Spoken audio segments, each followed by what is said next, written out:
Healing properties from your own body, highly concentrated, then putting them into your aching joints. This exciting in-office non-surgical treatment can repair and restore damaged tissues in your joints, giving you real lasting relief for pain. QC Kinetics is the nation's leader in the cutting-edge, all-natural options, and the patient satisfaction reports are incredible. Stop putting it off. Call QC Kinetics now to learn more about the regenerative medicine and get a totally free in-office consultation. Call 904-274-5522. That's 904-274-5522. This 1010XL 92.5 FM hour is powered by Anajar and Levine Accident Attorneys. Call 904-600-4000. That's 904-600-4000.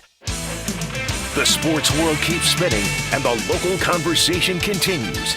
Now, Hacker After Dark on 1010XL.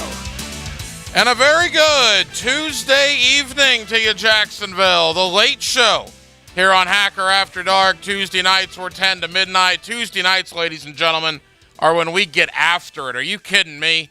We got a lot to do. We are glad you are with us until midnight tonight here on 1010XL and 92.5 FM. He is Dylan Denmark. I'm the Hacker, Ryan Green. Here is what we have for you. And in fact, we got a little giveaway coming up very early on in the program, so be listening here in just a little bit. The NBA draft is less than 48 hours away. We're going to do a lot of NBA draft both tonight and tomorrow night. We'll begin it tonight at 10:35. My friend Zach Hanshu of NBC Sports Edge. He's covered the NBA for many years. We will talk about Jabari Smith from Auburn, Chet Holmgren from Gonzaga. What about Paulo Banchero of Duke? How many trades could we potentially see on Thursday night there at the Barclays Center for the NBA draft? So Zach Hanshu coming up at 10:35. Gator fans, this will be a treat for you. 11:15 tonight. Hope you stay tuned for it. If not, it'll certainly be up on demand tomorrow on 1010XL.com. Dexter McNabb, one of my favorites from the early 90s Gator teams. I'm 38 years old. I'm spoiled. I admit it. I don't really remember anything pre-1990. I was 6 years old when Steve Spurrier got the job in Gainesville. In the very, very far reaches of the back of my mind, I vaguely remember the AstroTurf. I vaguely remember Donald Douglas at quarterback.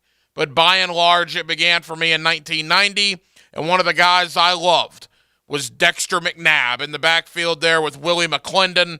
You had Kirk Kirkpatrick, right? Huey Richardson, Godfrey Miles. I loved that team, the early Gators, 90s teams under Spurrier.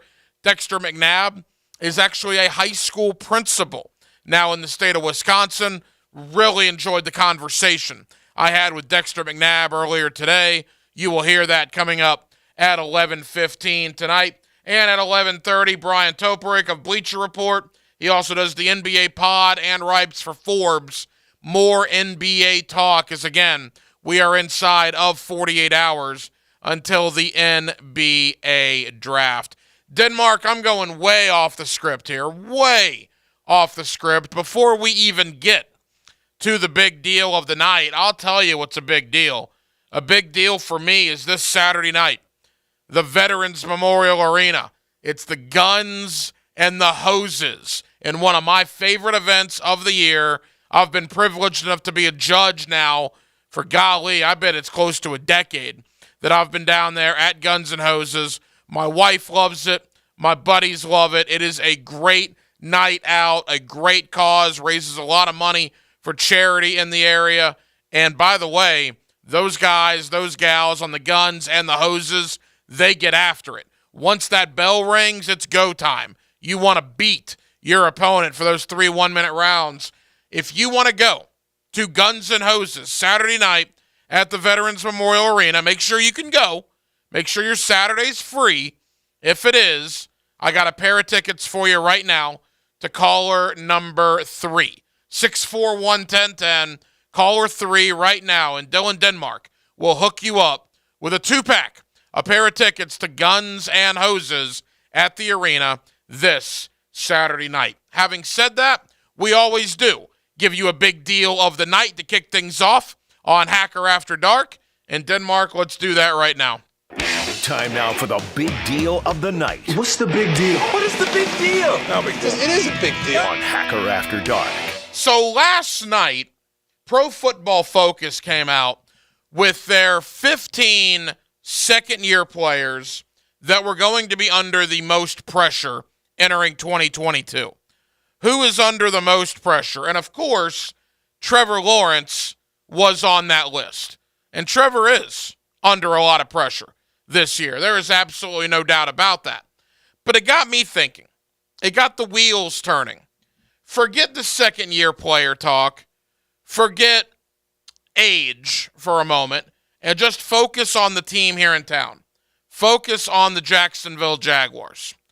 If we were to talk about the entire roster here in Jacksonville and who is under the most pressure coming into 2022, if I gave you a top 5 list of guys that need to succeed, guys that need to fulfill their promise, and guys that need to step up in 2022, what does that look like? Well, there's a couple of guys that jump right to the line. Trevor Lawrence certainly jumps right to the line. He is certainly a guy that is under a lot of pressure in 2022. Remember the generational quarterback that he was. He was not a generational-looking quarterback last year. We hope that changes. We believe it will change with Doug Peterson now as head coach. But we need Trevor Lawrence to step up to the plate and do well here in his second year in the league. But take him out of the equation for a moment. Who are some of the other Jaguars that have big pressure on their shoulders coming into 2022? I made a little bit of a list. Want to see if you agree with me or not. The first one I got is Travon Walker. Even though he's never played a game in a Jaguar uniform, even though he's a rookie, he was a questionable number 1 pick. I don't think there's any question about that. If you ask Jaguar fans, I think even still, almost 2 months after the fact, some of you still have trepidation that the Jacksonville Jaguars drafted Travon Walker at number 1 overall. With that being said, yeah, that will add to the pressure that Travon Walker is going to feel to succeed in year number 1. I'll guarantee you this, and I'm sure you guys are going to do it too. Every Monday morning when we're looking at the box score, you're going to compare what Travon Walker did here to what Aiden Hutchinson did in Detroit? Of course you are. They're going to be linked at the hip for a long, long time. People thought Jacksonville should have gone Aiden Hutchinson. They chose not to. They went Travon Walker. They play basically the same position. So, having said that, if Aiden Hutchinson outperforms Travon Walker in their rookie year, that will add the noise to the system. So I think Travon Walker, fair or not, again, he's never played a game in the NFL, but the number 1 pick does come with pressure. And he's going to have that in 2022. Christian Kirk is another one. The guy's never played a game in a Jaguar uniform. But for the last 3 months, 3+ months, since the Jaguars gave Christian Kirk that huge contract, people have talked about Christian Kirk being overpaid. People have talked about Christian Kirk completely resetting the wide receiver market. People have talked about Christian Kirk not deserving that much money. With that contract comes expectations, comes pressure. And I think Christian Kirk is going to be a fascinating study. I am pro Christian Kirk. I am happy he's here. I think he's going to do great things, not only for Trevor Lawrence, but for that entire Jaguar offense. But he's got to perform. He's got to be that 1,000-yard type receiver. They're paying him to be a number 1. And again, whether he's a number 1 or not, that's what they're paying him to be. I understand that. We made this argument last week. And I did this on the drill when I filled in for Jeff and Dan last Friday. People say, well, how many guys have left one team as a third or fourth option and gone somewhere else and were the number 1 option? All right, Wes Welker did it. What was Wes Welker in Miami? He was a guy. He goes to New England and becomes the guy. All right, you want another one? Emmanuel Sanders. How about that? Emmanuel Sanders was a guy in Pittsburgh. He goes to Denver, becomes the guy in Denver. Davante Adams didn't leave, but Davante Adams did not have a 1,000-yard season his first 4 years in the league. Then Jordy Nelson departs, and guess what? Davante Adams gets his opportunity, and he might be the best receiver in football. Now, I'm not sitting here telling you that Christian Kirk is going to turn into and have the production of a Wes Welker or an Emmanuel Sanders in Denver or certainly a Davante Adams.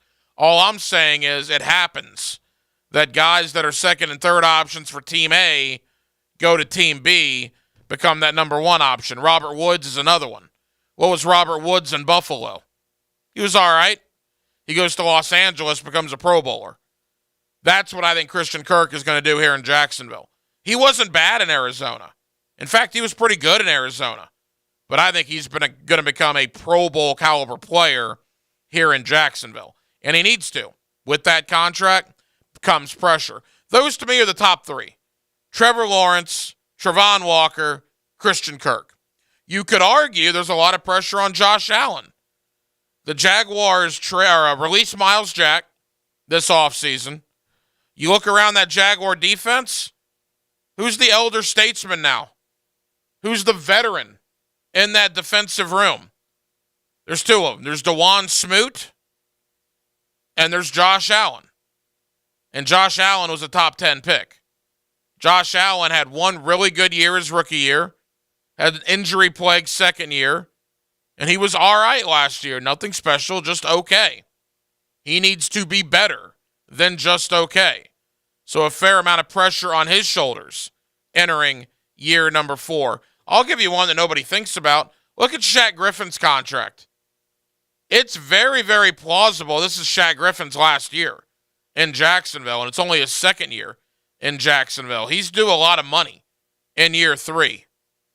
Is he worth a lot of money? Was he worth it last year? I think he played better towards the end. But Shaq Griffin needs to play better all around. Shaq Griffin needs to have a better 22 season than he had a 21 season. And if he doesn't, I think it's highly likely he will not be here in 2023.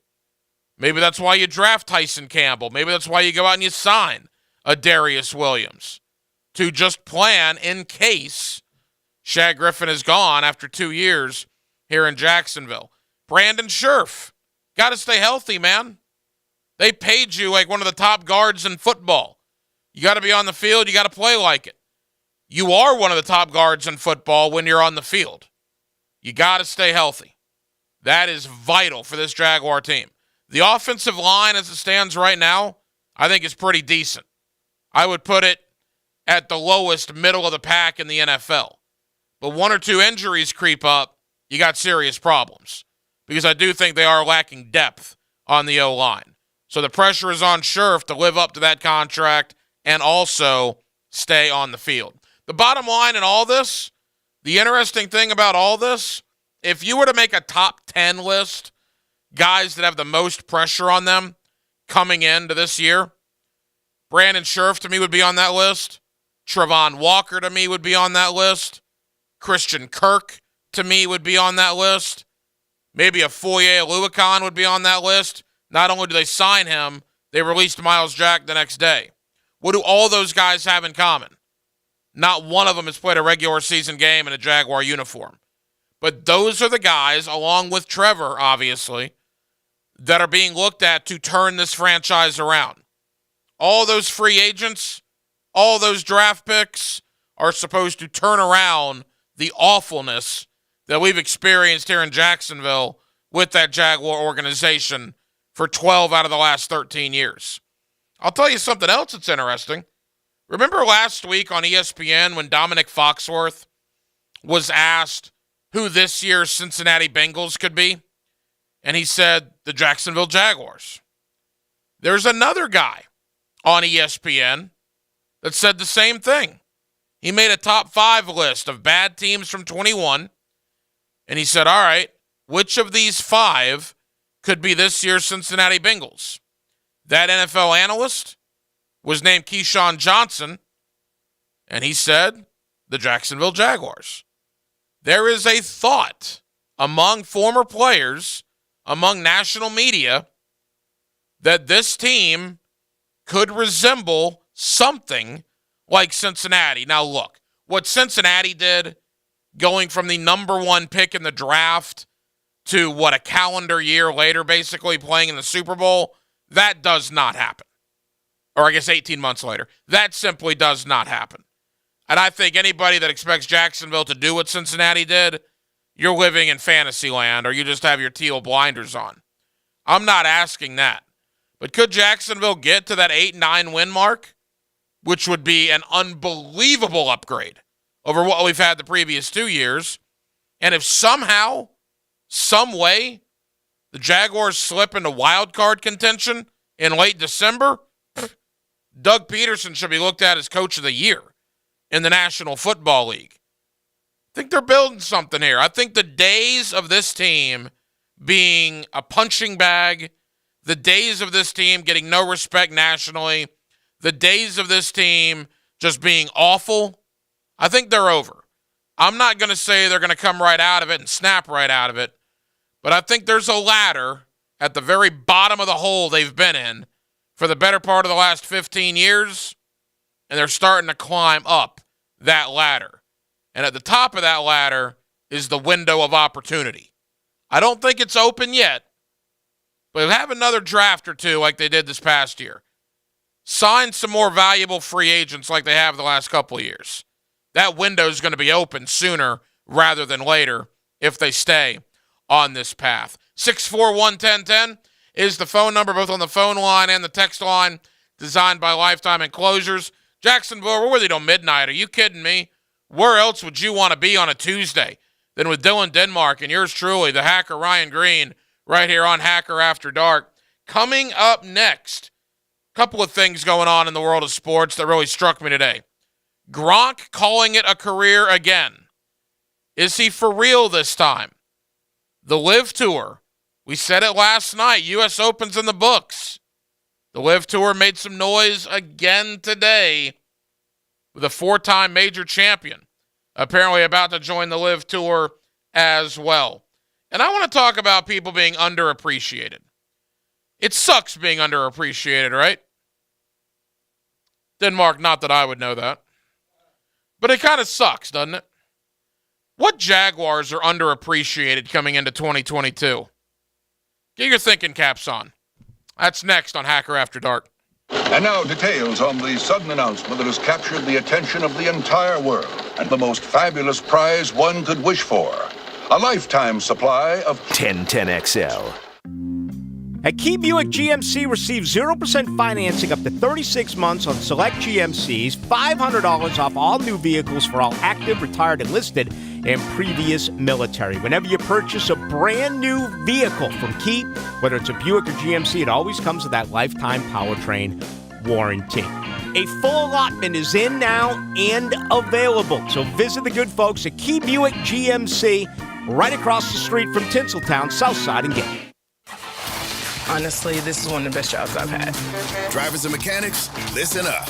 Waste Management is now offering a $5,000 new hire bonus to CDL drivers and heavy truck mechanics for job opportunities at our sites in Jacksonville, Green Cove Springs, Callahan, and St. Augustine. There's so much more to Waste Management than what you think it is. Waste Management offers steady work, competitive pay, weekly paychecks, opportunities for overtime, paid training, and a generous food and tool allowance. Plus industry-leading benefits, like 100% tuition coverage for you and your family, and your home every day. The benefits were great. They're the best I've seen in a long time. CDL drivers and heavy truck mechanics apply online today at WM.com/careers. That's WM.com/careers. Search driver and mechanic jobs in Jacksonville, Green Cove Springs, Callahan, and St. Augustine, Florida. A people-first, military-friendly, equal opportunity employer.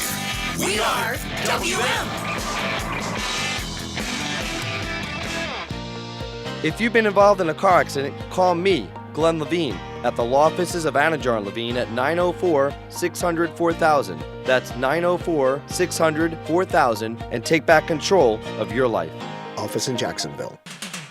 Hacker here from my friends at Xfinity, introducing an all-new way to save with Xfinity. It's the 3-for-1 bundle. Get unlimited internet, streaming, and Xfinity Mobile, all for what you could pay wireless companies for just one 5G unlimited line. Now that's unbelievable value. And now also with Xfinity Internet, you get unlimited data, Wi-Fi equipment, and a free Flex 4K streaming box included with a 2-year rate guarantee and no term contract. All for just $30 per month when you add an Xfinity mobile plan at regular rates. This is a limited time offer. Restrictions apply. Requires paperless billing and auto pay. New fast internet, 300 megabit per second customers only. Xfinity Mobile requires post-pay. Xfinity Internet. Go to Xfinity.com, call 1-800-XFINITY, or visit an Xfinity store today. Jacksonville, do what I did. Get hooked up with the good folks of Xfinity. When choosing the right septic tank installation company, choose wisely. Duck Duck Rooter is the only master septic contractor in Northeast Florida. They're fully licensed and insured. From installing septic tanks, dosing tanks, drain fields, to getting required permits. You want the best in the business. Trust your septic project to Duck Duck Rooter Plumbing and Septic Services. When you're stuck, call the Duck. 904-862-6769. This summer, take the kids to Woody's after you pick them up from camp. I get to go to Woody's. Let's all head to Woody's today. I really love Woody's barbecue. At Woody's Barbecue, it's what we do. Let's eat. Trade AM Gold Tour. June 26th, Daly's Place, with special guests Jewel, Blues Traveler, and Thunderstorm Artiste. Trade AM Gold Tour. On sale now. Buy tickets online at Ticketmaster.com. Presented by Save Me San Francisco Wine Company. What is the oldest bridge here in Jacksonville? The answer next. How long has it been since you compared homeowners' insurance rates? Log on to southernoak.com to get an instant quote or find an agent near you. Our family protecting yours. Southern Oak Insurance. The Acosta Bridge, originally known as the Yellow Monster, was finished in 1921, just celebrated its 100th birthday. Southern Oak Insurance. Our family protecting yours. Hey, Hicken here for Zero Res. After long days at work, my family and I love to sit on our favorite sofa and recliner and watch a movie. Kind of helps us wind down from the day, right? We usually pass around some tasty snacks too. That's why we need to call Zero Res and get that furniture looking great again for the month of June. $35 off a sectional right now, $25 off a sofa, $20 off a love seat, and $10 off your favorite recliner. Zero Res, man. Spell it forwards or backwards. Zero Res. It's the right way to clean. Zero Res. When you buy a used Ford, Lincoln, or Mercury part from Rusty Acres, the part is guaranteed, and they'll guide you on how to install it at no charge. For used Ford, Lincoln, and Mercury parts, call Rusty Acres at 786-1777. Upgrade your grilling game to amazing meals with a new high-quality grill from Caladad Grills. Why Caladad? It means quality. Expert grills that stand apart from the crowd, like Traeger, Kamado Joe, and Napoleon. In stock today and built to last. Why Caladad? It's a local family business, so they'll save you money and time with free delivery. Stop by Caladad Grills at the end of Cumberland Park Drive, just off County Road 210. Caladad, they make it easy for you to grill like a pro. At Hidden Hills Golf Club, we're seeing more golfers enjoying the game than ever before. Friends, fun, and fresh air on a fantastic golf course is what it's all about. And if you want to get in the game, visit HiddenHillsGC.com and book your tee time today. Former Jacksonville Pro Bowler Leon Searcy is serving up lunch on XL Primetime. I actually bought a diamond ring, a $75,000 diamond. Brought to you by Wingstop. Unfortunately, it didn't work out. Weekdays at noon on 1010XL. This 1010XL 92.5 FM hour is powered by Anajar and Levine Accident Attorneys. Call 904-600-4000. That's 904-600-4000.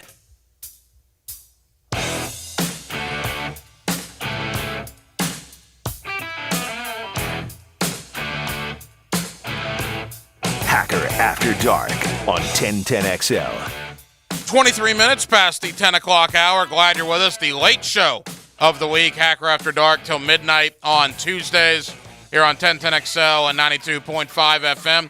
As always, we are streaming For your viewing pleasure, go to the 1010XL YouTube channel. Just type in 1010XL. When you get to YouTube, you'll see Hacker After Dark there. Every night we're on the radio, and we are streaming on YouTube until midnight tonight. Also on my personal Twitter, at Ryan Green, 1010XL, at Ryan Green, 1010XL. We will be there until midnight this evening. Zach Hanshu, NBC Sports Edge, talking about the NBA draft. He is less than 15 minutes away. Orlando on the clock with the number 1 pick in the draft. Will it be Jabari Smith of Auburn? Will it be Chet Holmgren of Gonzaga? What about Paulo Banchero of Duke? Those seem to be the consensus top 3. And when you look in Orlando's case, all the mock drafts now are really starting to center in on Jabari Smith out of Auburn. That's the guy I wanted as a Magic fan. I had a flirtation with Chet Holmgren, but I just look at Jabari Smith, 6'10", 220 pounds, certainly room there to get bigger, to put on 15, 20 pounds or so. The guy shoots like nobody's business. He can play defense. That's kind of where I'm leaning, and we're inside of 48 hours until the draft. Couple of big things in the world of sports before we get there. Number 1, Gronk calls it a career again. This is the second time he's retired. You would imagine this one is probably going to stick. Rob Gronkowski will be a first ballot Hall of Famer. You could argue Rob Gronkowski is the greatest tight end that has ever lived. Certainly Tony Gonzalez is in that conversation. Certainly you could make arguments if you want to go deeper in the memory banks for Mike Ditka, for Ozzie Newsome. I don't think Travis Kelce will be there with Gronk when all's said and done, but Kelce probably a Hall of Famer in his own right. Antonio Gates was very, very good. Shannon Sharp was very, very good. Kellen Winslow. Yeah, it's hard to rank them. I find it hard to believe, and I love Gronk. I love everything about Gronk. Was he a better football player than Tony Gonzalez? I don't know. Tony Gonzalez, to me, has always been the best tight end. I would probably have to think about it in relation to Rob Gronkowski. But what a career. 4 Super Bowls. The endorsement that guy is going to have, that he's had, just his personality is unreal. By the way, this is a little trivia question. The New England Patriots acquired the second-round pick to draft Rob Gronkowski in a trade with the Jacksonville Jaguars. I believe the Jaguars in that same draft drafted Derek Cox out of William & Mary at corner, and the New England Patriots drafted a tight end from Arizona named Rob Gronkowski. So there you go. Nothing against Derek Cox, but good grief. Yikes. Rob Gronkowski, he'll be forever linked at the hip with Tom Brady. Amazing that Brady is about, 12, 13 years older than Gronk and still playing. Brady coming back for yet another year. Gronk calling it a career today. We'll see. Who knows what happens if he gets the itch in a couple of weeks when training camp starts. But if it is indeed the end for Gronk, what a career it was. And he will take his place in Canton, Ohio, the first year he is on the ballot. The Live Tour. We mentioned this last night. Didn't you get the feeling that when the U.S. Open was in the books, you were going to start having more defections to the Live Tour? I certainly did. I didn't know who it was going to be, and I still don't think it's over. I think we're going to have more as the week goes on. But I just got the vibe that some players want to get the U.S. Open in the rearview mirror. Now the Masters is in the books. The U.S. Open is in the books. You don't have either one of those now for 10 months. You can kind of establish yourself and do whatever you want to do. By the way, the PGA Championship also in the books, right? There's only one major left, and that's the Open Championship over in Europe. But today, Brooks Koepka, it was announced or reported anyway, that he appears to be the next in line to go to the Live Tour. I think that means 9 of the last 21 major winners have all left the PGA Tour and gone to the Live Tour. When you take into account Dustin Johnson, when you take into account now Brooks Koepka, Patrick Reed, Bryson DeChambeau, all the guys that have left, I believe that's correct, that 9 of the last 21 major winners are now on the LIV Tour. You get the sense, too, as these guys leave, that they're just getting annihilated in the public opinion, in the PR point of view. I saw a lot of very, very negative reactions when it came to Brooks Koepka today going to the LIV Tour. I thought Brooks Koepka was a pretty popular dude not that long ago. Wasn't he like the good guy in the Brooks versus Bryson situation that they had for going on a year and a half? I thought Brooks was in wrestling terms, the baby face, the good guy. But boy, some of the stuff I saw today when it was announced Brooks Koepka was heading to the LIV Tour made me blush, quite frankly, on social media. Koepka's brother is already playing on the LIV Tour. And now all of a sudden, with Dustin Johnson, with Phil Mickelson, with Brooks Koepka, with Patrick Reed, Sergio Garcia, Ian Poulter. Got some names, man. There's no doubt about that. And now who's next? You got to think Brooks Koepka won't be the only one in the next couple of days and weeks that is going to make the defection from the PGA Tour to the LIV Tour. Before we get into the NBA draft tonight, we'll also do more of this later on this evening and tomorrow on Hacker After Dark. Underappreciated Jaguars coming into 2022. Who is a guy on the roster that maybe we don't talk enough about? Maybe you, the Jaguar fans, don't talk enough about or even care enough about. But we probably should because he's going to have an impact on the 22 season. Trevor Lawrence is not underappreciated. He cannot be on this list. Josh Allen, same thing. Travon Walker, same thing. To me, the underappreciated guys are the guys we don't talk about on a nightly basis here on Hacker After Dark or on any show on 1010XL and 92.5 FM. Just off the top of my head, and I might put this on as a poll question tomorrow on Twitter. Is Jamal Agnew maybe underappreciated for what he did last year? And obviously when he got hurt, any resemblance of a downfield threat for the Jaguars went out the window. I think Jamal Agnew might be a little bit underappreciated.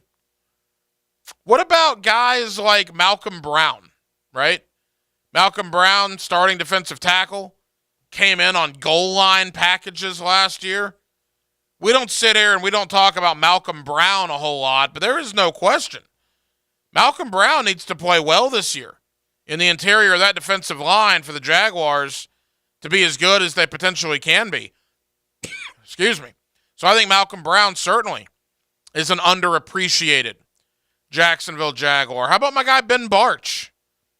Ben Bartch is a guy that played left tackle in college, has come in and learned the right guard spot, and got playing time when A.J. Cann got hurt last year.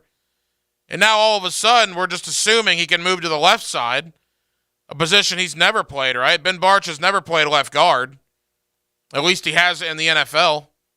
That was Andrew Norwell's spot here in Jacksonville. We're just assuming Bartch is going to make the seamless transition to left guard, and everything's going to be fine. To me, maybe underappreciate Ben Bartch a little bit. That's probably not as easy to do as we make it out to be. Go from left tackle your senior year in college to right guard in the NFL to now left guard in the NFL in a very, very quick span. What are we talking, 3 years that Bartch has played all three of those positions? I think Ben Bartch qualifies as a guy that's maybe a little underappreciated. Look, it's not a sexy position. It's not a glamour position. Logan Cook has been one of the best punters in the NFL the last couple of years. Now, he's gotten a lot of opportunities. The offense has had numerous 3-and-outs. So Logan Cook has got to fine-tune his craft at the punter position. He's a good punter. He's a really good punter. I think he might be a little underappreciated, what he's brought to the table. And again, once the Jaguars start getting good, start actually resembling an NFL team, and are in close games in the fourth quarter, you're going to need field position. You're going to need to win that battle. And that's when a guy like Logan Cook could almost become a weapon for you because he has been very, very good in that role in the last couple of years. So be thinking about that. Again, that'll go on Twitter tomorrow. We'll probably do it a little bit tomorrow night as well on a Wednesday night edition of Hacker After Dark. The underappreciated. You cannot choose a star because obviously stars are stars because they are appreciated. You got to talk about the guys that we don't talk about, the guys we don't give enough credit to. I've mentioned a couple for you. Who are some of the other ones? 641-1010. Hit me up on the text line designed by Lifetime Enclosures. Under 48 hours away from the NBA draft, Orlando holds the number 1 pick. Oklahoma City will pick 2nd. Houston will pick 3rd. A lot of talk about Sacramento at number 4, trying to get out of there, trying to trade down. The New York Knicks apparently are a team that's looking to get into that number 4 spot. We could see a lot of trades go down on draft night there at the Barclays Center. Let's talk NBA draft. Zach Anshu, NBC Sports Edge, has been covering the NBA for many years. I love his perspective. I think you will too. NBA Draft Talk next on Hacker After Dark. It started with a dream. I wanted to be a senator. I wanted to be a florist. International House Pancake. And it turned into The Franchi Show. Are we ready? Yes. Good. Afternoons on 1010XL. TrackPhone wants to know, are you an influencer, a big live streamer? No? Then guess what? You don't need an endless data plan. Get just the right amount of data with TrackPhone's new $40 unlimited talk and text smartphone plan. Now with 8 gigs of high-speed data and unlimited carryover on America's largest, most dependable network, now with 5G. Get the data you need at the price you want. TrackPhone Wireless. Now you're in control. Available at major retailers. 5G compatible device required. Actual availability, coverage, and speed may vary. See terms and conditions at trackphone.com.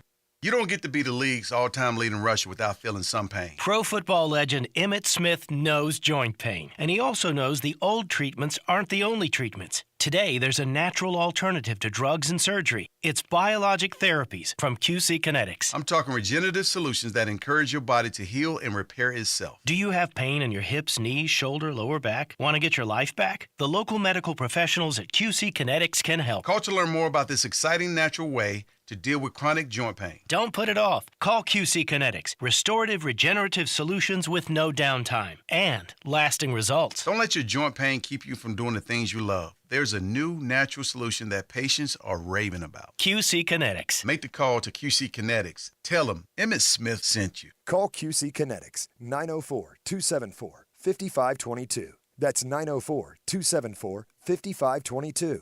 QC Kinetics, 274-5522.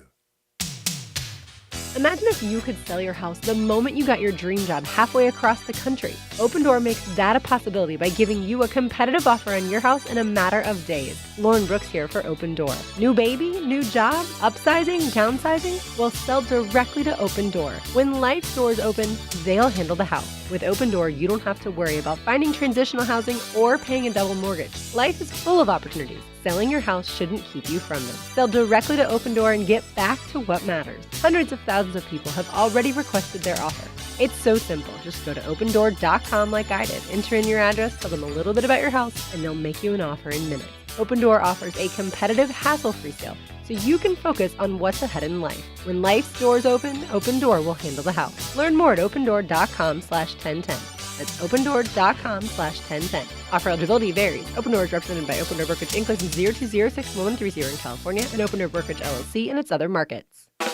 Hickett here for Roof It Right. You know the drill. Hey, that's our show. Don't let anyone touch your roof until you got a quote from my friends at Roof It Right. Storm season right around the corner. Get prepared now with an inspection from Jacksonville's Master Elite Roofer, and sleep easy knowing your home is protected by the area's best materials and best warranties. There's a lot of roofers here in town. Roof It Right is the company I trust. Schedule your estimates today at roofitRightFL.com. That's roofitRightFL.com, and see why your friends and neighbors say Roof It Right so you can sleep at night.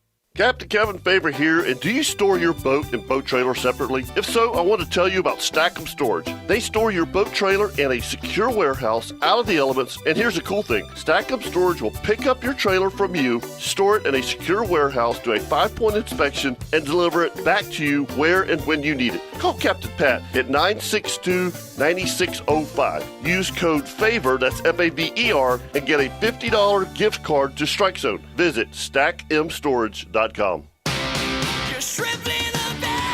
Jumbo Shrimp Baseball presented by FIS is home all week at 1-to-1 Financial Ballpark. Bring your leashed cat tonight for Purr in the Park.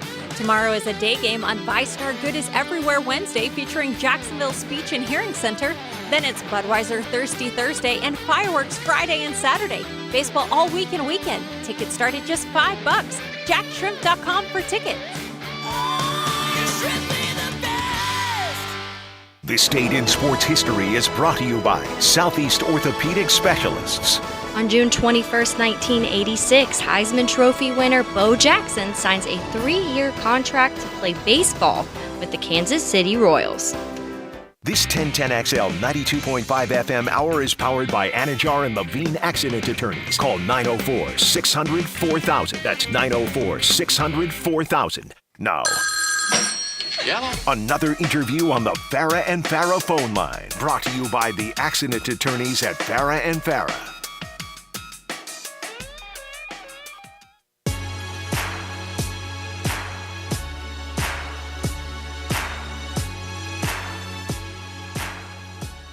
Hacker After Dark on 1010XL. Back here on 1010XL and 92.5 FM in the city of Jacksonville. We are glad you are with us. The NBA Finals wrapped up less than a week ago, and we are about 72 hours away from the NBA Draft. It never ends in the association.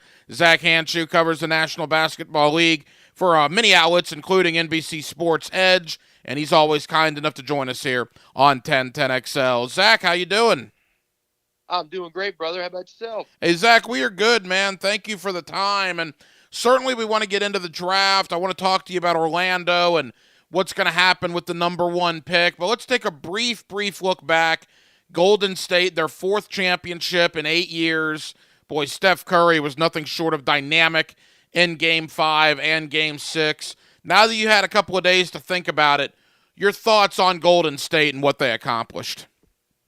Yeah, man. I think Curry. This was his crowning achievement. So I think Steve Kerr kind of echoed those sentiments in a recent presser. But I mean, you go back to 2015 when Andre Iguodala won Finals MVP. There was some questions about Cavaliers not being at full strength. Then you had 17 and 18 when Kevin Durant. It was essentially, it was his team, right? He won Finals MVP both of those seasons. This was Curry's crowning achievement. He won Finals MVP. He played everybody else off the court, including Jason Tatum, who a lot of people said maybe was coming for, the next big superstar, building his own dynasty. So I think this was definitely Steph's moment. They were out of the playoffs the last 2 years, and once they got the band back together with Klay healthy, it was that's all she wrote. Zach, I was trying to think, and I love the NBA. I'm a big-time fan. Unfortunately, I support the Orlando Magic, so I've had a really hard time the last decade plus. But going back in the memory banks, has there been a team as dominant as Golden State then fell off the mountain due to injuries? I mean, they were in the lottery, when they took Moody and when they took Kuminga, and then to work their way back up to another title in that close of stretch. I can't remember an NBA team, highest of highs, lowest of lows, then back to the highest of highs, all within a 10-year period. Yeah, and I think that's a great point, because if we look back at some of the best dynasties that we've seen, in recent history, we had the LeBron James dynasty, I guess you could say, but he won that with 3 different teams, right? Back to the finals, 7 or 8 straight seasons. You had the Lakers dynasty, Shaquille O'Neal got moved. You had the Spurs dynasty, which spanned over, 20 different seasons. So, yeah, I think you're totally right. And I think that really just speaks to player development from this team, because Jordan Poole this year balled out, filled in for them nicely.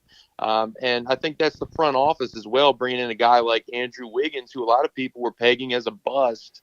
But now that he found himself in the right situation, I mean, we saw just how important he could be to a championship team. It's so impressive. Zach Hanshu, NBC Sports Edge, covering the National Basketball Association. All right, Zach, let's turn the page, and lo and behold, here we are, Thursday night, the NBA Draft. Orlando, closest team to us here in Jacksonville, with the number 1 pick. All eyes are on Jabari Smith of Auburn, Chet Holmgren of Gonzaga, a little bit on Paolo Banchero of Duke. In your opinion, where does Orlando go? Where should they go with that number 1 selection? I've been leaning Smith. He's been the odds-on favorite since Orlando won the draft lottery about a month ago. But I've really been hearing a lot about Chet Holmgren. They brought him in for a workout Friday. They're really looking at him, and as a Magic fan, I'm sure you know, they have prioritized length in recent drafts. So they got, going back about 5 seasons, Jonathan Isaac, Mo Bamba, Chuma Okeke, Wes Iwundu. All of these guys, huge wingspans, lengthy guys, and their last couple of drafts, they've taken guards. They got Cole Anthony, Jalen Suggs, Franz Wagner. Great picks, but not really guys that are, long and lengthy. So it almost feels like there's a buildup for them to take somebody in that Chet Holmgren range, 7 foot, $195. Concerns about his size, sure, but, 7'6" wingspan. Pairing that with somebody, like a Jonathan Isaac that's already on the roster and hoping to come back this year, they could have a really jumbo lineup. And if they bring Mo Bamba back, this could be, Cleveland Cavaliers South, right? I mean, just bringing out 2 or 3 bigs in a lineup. And we saw that work last season. Zach, who projects to be the better pro, Smith or Holmgren, in your opinion? I think Holmgren probably has the highest ceiling. I think the concerns with him are if he plays center, again, that 7 foot, $195 frame, he's going to get eaten up by guys like Joel Embiid or Rudy Gobert in the post. So his biggest strength is going to be that shot blocking. And how is he going to fare against bigger centers? I don't think too well. And then if you play him at power forward, is he athletic enough to switch onto some of these quicker forwards and guards? Because the league is increasingly switching over to, guard-centric play. So how is he going to fare? But if he is athletic enough to play power forward, switch onto those guys and make an impact on defense, he can shoot the 3, he can dribble, he can run the fast break. I think the ceiling is higher there. But I think Jabari Smith has fewer question marks. Now, obviously, Smith's skills are on the perimeter, and 42% from 3 last season with Auburn.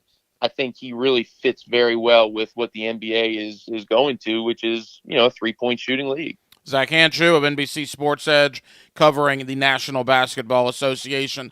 Zach, my thing with Holmgren, and tell me how off base this is, a lot of people are worried about his weight and his height, 7 foot, 195. If memory serves, when Giannis came over from Europe, wasn't he almost kind of the same deal? And then Milwaukee got him in the weight room, and now Giannis is Giannis. I mean, could Holmgren have that kind of explosion in his body like Greek Freak did in Milwaukee? Yeah, so I don't think you're off base at all on that point. I think no matter who drafts him, whether it be Orlando or OKC too, I think that's going to be a big point for them, is to get him in the weight room, get him to put some pounds on, and bulk up that frame a little bit, because if he's a little bit bigger and he can handle some of those bigger post players, he could be an excellent rim protector and somebody that. He could really morph into a unicorn type of player in the NBA. I know that word is thrown around a lot, but 3-point shooting and shot blocking, that's something that you guys already have on the roster in Mo Bamba, and we saw just how well he performed last season when he was getting minutes. I mentioned I'm a long-time suffering Orlando Magic fan. This is, though, the 4th time they're going to pick number 1. Shaq in 92, Webber in 93, which turned into Penny, and then, of course, Dwight Howard in 2004. Jabari Smith or Chet Holmgren. Look, I'm not saying they're going to be Shaq. That's nonsense to me. Shaq's one of the all-time greats. But could they have an impact in the same atmosphere like those previous 3 guys did? You talk about Dwight, Penny, and Shaq in Orlando. Those were generational type players. Are Jabari Smith and Chet Holmgren potentially generational type players? I just don't know about that. I think that, to compare anybody to those guys, obviously, like you said, is going to be a bit of a stretch and kind of projecting, but it just doesn't feel like this draft has maybe that generational talent like we see in some other drafts. Obviously, some drafts are stronger than others. This one has your clear top three. You have a 4 and a 5 maybe in Jaden Ivey and maybe like a Keegan Murray or a Shaden Sharp, and then everybody else kind of falls in that next group after that. So this feels like a bit of a deeper draft, but I don't necessarily know that the top, at the very top, that we're going to get some of those generational players. I think we can have multi-time All-Stars, Smith and Holmgren, but I don't know if we're going to look back in 10 years and say, wow, this guy changed the landscape of the NBA. Final moments here with Zach Hanshu, NBC Sports Edge, here with us on 1010XL and 92.5 FM in Jacksonville. The Orlando Magic. All right, we so desperately want the arrow to point up in Central Florida. Even here in Northeast Florida, there's a decent Orlando following. You look at what they've done, Zach, with Wendell Carter, with Franz Wagner. I got to tell you, I loved Vooch. They probably won that trade in 2 years. I mean, Franz Wagner might be an all-star. Wendell Carter appears to be very good. Vooch is obviously not in his prime any longer. You add that with Jalen Suggs, and like you mentioned, Cole Anthony, and all these guys they've brought in. Now you add either a Smith or a Holmgren to the mix. They got something in Orlando. Maybe not this year, but they're building a little something, are they not? I think they're building too, yeah. And all the guys you mentioned, I think if they can get Isaac back and healthy, it's been a couple of seasons since we've seen him on the court, but we know just how versatile he can be on defense. And then you look at a guy like a Markelle Fultz, who is, for whatever reason, is going to be linked to Jason Tatum for the rest of his life just because the Sixers traded up to take him and people are calling him a complete bust. But, when he's been on the court, he's been very good, and he flashed that at the end of last season for Orlando as well. So I think with what you guys are building in, in the backcourt, obviously, and then if you can get things right in the front court by either taking, like you said, a Smith or a Holmgren and pairing that with Franz Wagner, Wendell Carter, who, broke out last season, career highs in a number of different categories. Yeah, they're absolutely building something for the future, and that's a nice young core to build around, especially, if you want to attract some nice top tier, free agent talent. Not going to be this off season because it's kind of a week off season, free agency class, but in years to come, absolutely. What is the story, at least Zach, what have you heard about Isaac? I mean, he has not played a game since the bubble at Walt Disney World. It's odd, right? I mean, it's bizarre that he's gone this long after the ACL. I understand being cautious, but this is kind of ridiculous, is it not? I think it's absolutely ridiculous, and I think I'm in the same boat as you. I'm not entirely sure what to make of it. If I had to guess, my thought is, they paid him a lot of money. They're protecting that investment, and Orlando knows we're not competitive right now. Why rush the guy back out here when we could give him an extra year to heal up and just totally make sure that he's ready to go, once we kind of get our ducks in a row a little bit. That's kind of my thought on it. Hey, Zach, as we let you go, man, certainly appreciate your time. Know you're busy this week. Let's do it again before the regular season gets underway. But in regards to Thursday night and moving forward, will there be trade activity? Will we see veterans be moved on Thursday night, draft night? I know a lot of talk always leading up to the night. Sometimes it materializes, sometimes it does not. How big will the trade market be on Thursday?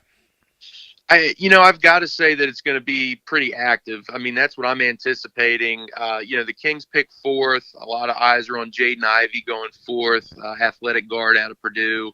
And the Kings, by all reports, are actively shopping that pick to somebody like a Washington or a New York who picked 10 and 11. There's guys available like Jeremy Grant from the Pistons, Malcolm Brogdon from the Pacers, even Terrence Ross, for his three-point shooting that you guys have from Orlando. It's the last year of his contract, pretty affordable, I think 10 or 11.5 mil. So teams are going to look for those things. Eric Gordon from the Rockets, Tobias Harris from the Sixers. These are all guys that could be in the mix. And I think we're going to see a ton of movement, leading up to Thursday and on Thursday night in general.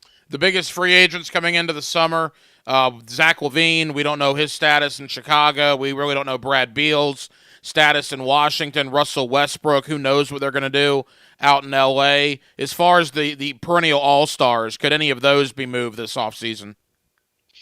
I think there's a chance. I think Westbrook probably has the biggest chance, although it's going to take a lot to get a team to take on that contract. But we've seen those big contracts be moved in the past.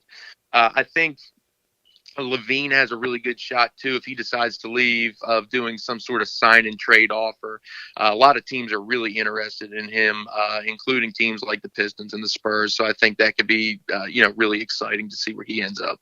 Zach Anshu does a terrific job, NBC Sports Edge, covering the National Basketball Association. Zach, you're the man. Thank you for the time. Let's enjoy Thursday night. Let's do this again in a couple of months. Looking forward to it. Appreciate it, man. Thanks for having me.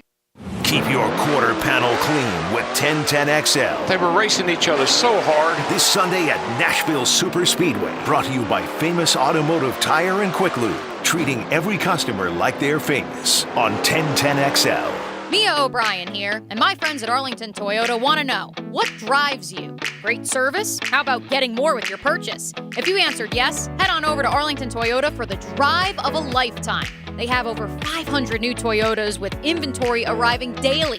All purchases come with a lifetime warranty, plus 30 days to love your new purchase or exchange it. What drives you is what they do at Arlington Toyota. Shop in person at 10939 Atlantic Boulevard or online at arlingtontoyota.com. Here's your 1010XL First Coast Community Calendar. Your family can host boys and girls from countries around the world, like Germany, Spain, Italy, Poland, Brazil, and Slovakia, to share your heart and home. Call 800-941-3738. There's a critical need for all blood types. Please consider donating at a local blood donation center. The learning experience in Nocatee is raising funds for the Make-A-Wish Foundation, and the Jacksonville Sharks will donate $5 for every ticket sold. Learn more at jacksharks.com. City Rescue Mission provides life-changing support for the homeless. Find ways to get involved at crmjacks.org.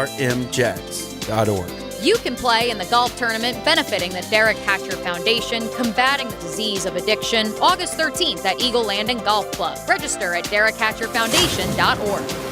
If you're involved in a community event and you'd like us to help spread the word, find out how at 1010XL.com. With your home value up again, you're sitting on a pile of money. Don't just let it sit there. Use it. Hey, it's Prosser here from my friends at Loan Pronto. Introducing Loan Pronto's Equity Line of Credit program. You don't have to refinance, but you can access up to 97% of your home's value. Get cash now. Pay off all your credit cards or do that home improvement project. Get your down payment for a new home or stash away for a safety net. You can get $50,000, even $100,000 or more out of your home, and the payments are crazy low.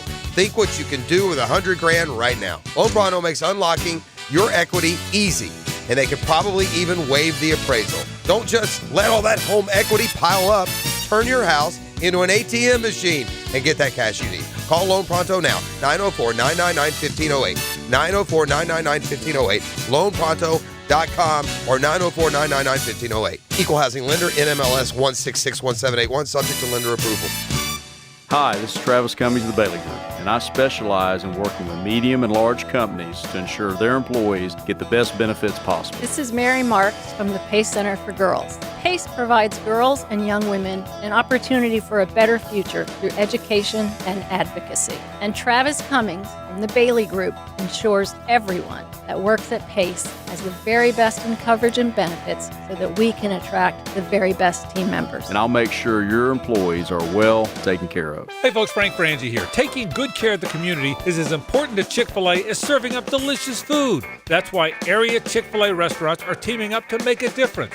And there's a sweet way you can help. June 13th through the 25th, participating Chick-fil-A restaurants in our area will donate all of the proceeds to every chocolate chunk cookie purchased to Dreams Come True. To reduce contact, order and pay ahead through the Chick-fil-A app. Let's take good care of the community together. See a participating restaurant for more details. The 9 after 5 keeps rolling at Southampton. Joe C. inviting you to jump on the tee every Wednesday at the Golf Club of Southampton. Just call 287-PLAY and sign up. We'll give you a little time after work to get there. Always a fun 9-hole game. Chef Gary preparing something nice for afterwards. Prizes and more than anything else. Playing golf with buds and having some suds after. It's the 9 after 5 every Wednesday at the Golf Club of Southampton. Call 287-PLAY and get on the tee with Joe C. Tedeschi Trucks Band, Wheels of Soul 2022. The tradition continues. And the 7th annual tour, Friday, June 24th at Daly's Place. With special guests, Los Lobos, plus Gabe Dixon. Tickets on sale now at Ticketmaster.com. Don't miss Tedeschi Trucks Band, Wheels of Soul 2022. There's a world of difference between and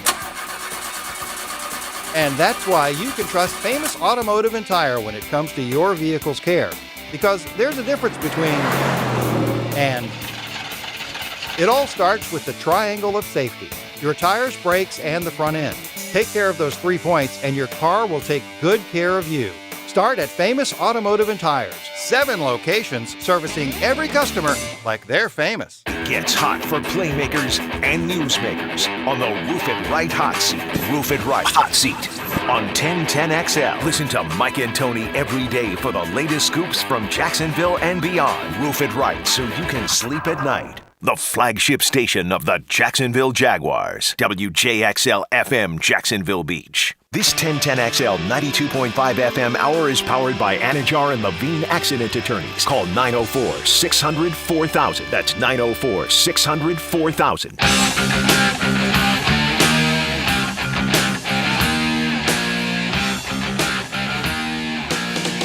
Hacker After Dark on 1010XL.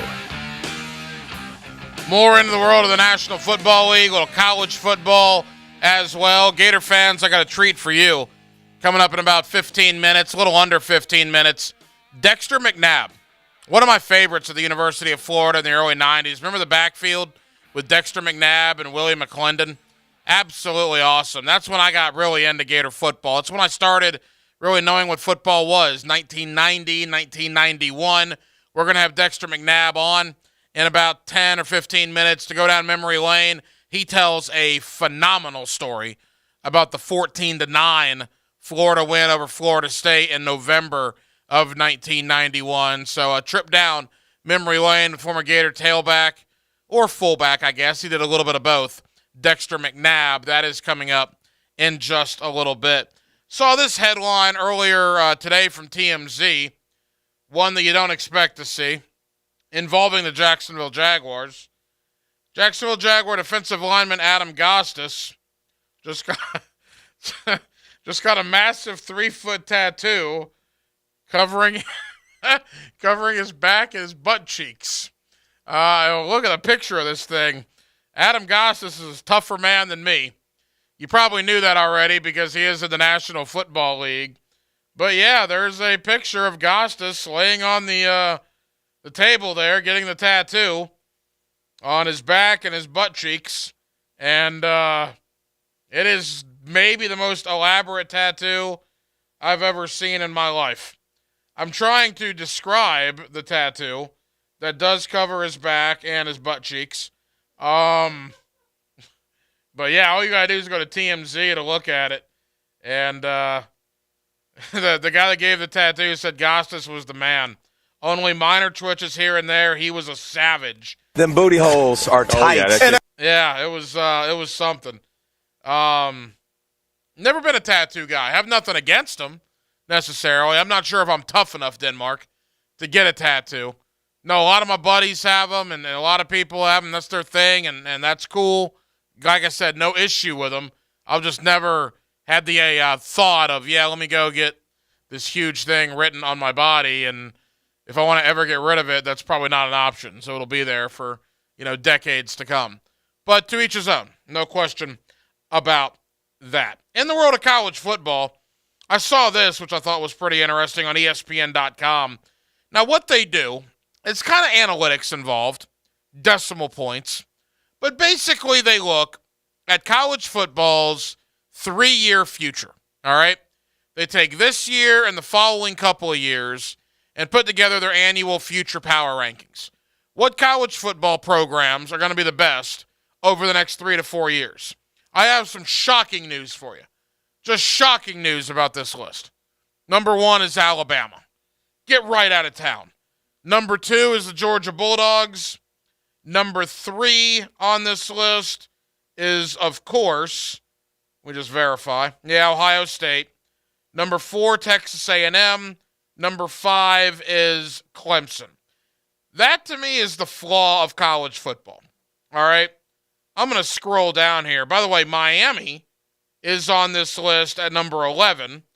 They believe Mario Cristobal, not only what he's done already, but what he will do. Utah's number 14. Florida's going to see them on Labor Day night. I'm scrolling, Gator fans. I'm scrolling, Seminole fans. I don't see you in the top 20. Only 5 more are ranked on this list. Iowa at 21. There's Florida, number 22 on the list. I guess that's, quite frankly, better than I thought they'd be. And I do not see Florida State. Look, I love college football as much as anybody. Saturdays in the fall for me, I wake up and watch College Game Day beginning at 9 o'clock. I turn my television off, usually after Pac-12 after dark, about 17 or 18 hours later. I mean, I am an addict when it comes to college football. But there is a flaw in the game. And the flaw is that here we are on June 21st. The season is well over 2 months away. The national championship will not get played for 5.5 months. And I can probably tell you the 4 teams that are going to be in the playoff. I got some news for you. Alabama's probably going to be in the playoff. Ohio State probably is going to be in the playoff. I would think Georgia has a very good shot of being in the playoff. And inevitably, there's one team that comes out of nowhere, whether it's a Michigan State in years past, a Washington in years past. But the point being, there is no parity. Zip. Nothing. And there's 130 Division I teams. You can basically eliminate 120 of them right now for any shot of winning the national title. That's why I hope a 12-team playoff ultimately happens. Because it'll make the regular season far more interesting. It'll give more teams hope. It'll give more teams an opportunity to get into the dance, to play for a potential national title. You're still going to have your Georgias and your Alabamas and your Ohio States and your Clemsons. But a 12-team playoff will open it up to far more teams and give them a fighting opportunity to get in to a playoff. I've said for years, and I understand the money issues. I understand things along those lines. But it should not be that difficult. You have a Power 5. Give me the 5 conference champions. All right? I don't care what your record is. If you win your division and you win the conference championship game as a Power 5 conference, your 5 champions should get in. You then take the 5 best at-large teams that do not win the conference championship. And finally, you take the 2 best out of the group of 5. And that's it.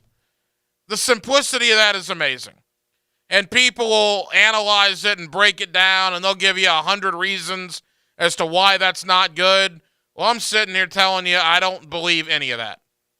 Give me the 5 conference champions. If, in an event, Florida were to upset an Alabama in the SEC championship game, then Alabama would get in with one of the 5 at-larges. And then you give me the 2 group of 5. Denmark, am I overthinking that, or does that seem too simple? Oh, I totally disagree. I think the Power 5 champ would minimize and expand the college football playoff, would minimize the regular season. All of the top 5 games you see in the regular season, whether it be between Georgia and Bama or LSU Bama, Ohio State, Michigan that you saw like in 06 between 1 and 2, it doesn't mean anything. And then college football becomes more like professional, where the regular season gets watered down. Like a lot of, like you see in the NBA and also in the regular season.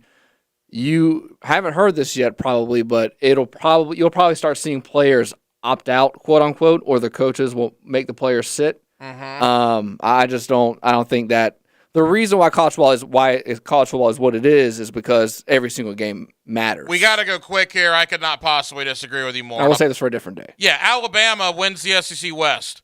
LSU and Texas A&M are both ranked in the top 10 Thanksgiving weekend. You got number 6 A&M taking on number 8 LSU. That game is pointless. That game is pointless under today's scenario in college football. Neither of those teams have a prayer of getting in because they did not win their division. I mean, a situation like that to me is nonsense. If you have a battle of top 10 teams or top 15 teams at the end of the year, but just because they're not in their conference championship game and there's not going to be one of the 4 spots available for them, that to me is what a 12-team playoff would open up. But you're right, we will save that for another day. That'll be a good talking point. They did not have this problem in the early 90s when Dexter McNabb played at the University of Florida. He was one of my favorites. We'll bring you that conversation. I talked with him earlier. He's now a principal at a high school in the state of Wisconsin. Gator fans, Dexter McNabb, former Gator, is next on Hacker After Dark. I know what you're trying to do. 1010XL. I'm trying to free your mind, but I can only show you the door. You're the one that has to walk through it. Free your mind. Here's Linda Beaver. Listen up. We want your car and we're ready to pay more than anyone else. Curious to know how much? You can get an immediate appraisal and same-day cash at any of our stores. Beaver Toyota and Beaver Chevrolet will pay what you deserve. If it has 4 wheels and runs, let us take a look. Come see us now. Why are you still sitting there? We're not messing around. Get the most out of your car right now. Come visit us and see what we can do for you today. Beaver Toyota and Beaver Chevrolet. We want to wow you and buy your car. Leon Sercer here for QC Kinetics. We're in the most active season of the year right now. But if you have joint pain that you can't live with like you want to, hip pain, knee pain, back pain, shoulder pain, sucks the fun out of living. But I've got fantastic news. QC Kinetics is helping people. Here, get their fun back with advanced regenerative treatments for local medical professionals. Regenerative medicine is the hottest thing going right now. It's basically taking growth factors with healing properties from your own body, highly concentrated, then putting them into your aching joints. This exciting in-office non-surgical treatment can repair and restore damaged tissues in your joints, giving you real lasting relief for pain. QC Kinetics is the nation's leader in the cutting-edge, all-natural options, and the patient satisfaction reports are incredible. Stop putting it off. Call QC Kinetics now to learn more about the regenerative medicine and get a totally free in-office consultation. Call 904-274-5522. That's 904-274-5522. Though no longer little, teens still need a lot of love. Yet teens in foster care have a harder time finding it, as 82% of foster families are home to kids 12 or younger. You can positively impact a teen's life as a foster parent with help from Family Support Services of North Florida. You provide patience, love, and understanding, and Family Support Services will offer specialized training, resources, and a community of support. Take the next step at foster-now.org. That's foster-now.org. Prosser here for Lifetime Enclosures and Lifetime Flooring. With the weather starting to turn for the better, look ahead. Get that backyard ready for spring with a new screened-in enclosure. Maximize the space you have and make it great with Lifetime Enclosures and Lifetime Flooring. They truly are best in the business. If you have the space and the idea, give them a call today. Lifetime Enclosures and Lifetime Flooring. Showroom just off Phillips Highway. Tell them Prosser sent you. Listen up, plumbers and plumbers helpers. This is Coach Ellen Darley of Darley's Plumbing. Now, there's plenty of jobs where you just show up for work, but when you join the Darley's team, you're part of the family. And we're more than just a great place to work. You'll have excellent pay rates, benefits, health insurance, and ask about our Weenie Wednesdays. At Darley's, we're busy, and you will be too. So if you're an experienced plumber, call us today and join my team at Darley's Plumbing, where quality counts. Equal opportunity employer. When you owe the IRS and can't pay, call J. David Tax Law for effective tax representation. Never trust your tax problem to a so-called tax resolution company that doesn't employ attorneys. We are a firm of experienced tax attorneys that has successfully represented over 10,000 clients. Call 904-507-4777. That's 904-507-4777. Or visit jdavidtaxlaw.com to schedule a no-cost consultation. This is Brandon with North Florida Epoxy Floors. Our product gives you a custom high-quality appearance and the longest-lasting finish at a more affordable price. So for your garage, home, or business, research the difference between 100% solids epoxy and the products like polyurea, which can be kinda fishy.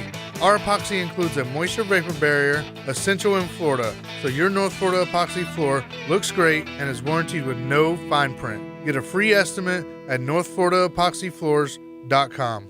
First Coast families, join the Jacksonville Sharks Friday, June 24th for Superhero and Education Appreciation Night as we honor all of our educators and school employees. Let's make some noise as the first 1,500 fans in attendance will receive free inflatable thunder sticks. Are you a teacher or school employee? Enjoy a buy one, get one free ticket offer. Call now for tickets, 904-621-0700. That's 904-621-0700. Hey, Hinkin here for Zero Res. After long days at work, my family and I love to sit on our favorite sofa and recliner and watch a movie. Kind of helps us wind down from the day, right? We usually pass around some tasty snacks too. That's why we need to call Zero Res and get that furniture looking great again for the month of June. $35 off a sectional right now, $25 off a sofa, $20 off a love seat, and $10 off your favorite recliner. Zero Res, man. Spell it forwards or backwards. Zero Res. It's the right way to clean. Zero Res. I'm Hayes Carline. I'm not a lawyer, but I play one on radio. Listen to my closing argument presented by the personal injury law firm of Harrell & Harrell weekdays on The Frangie Show. It's like Matlock, but meaner and about football. This 1010XL 92.5 FM hour is powered by Anajar and Levine Accident Attorneys. Call 904-600-4000. That's 904-600-4000. Now. Hello. Another great guest on the Farah and Farah phone line. Brought to you by the Accident Attorneys at Farah and Farah.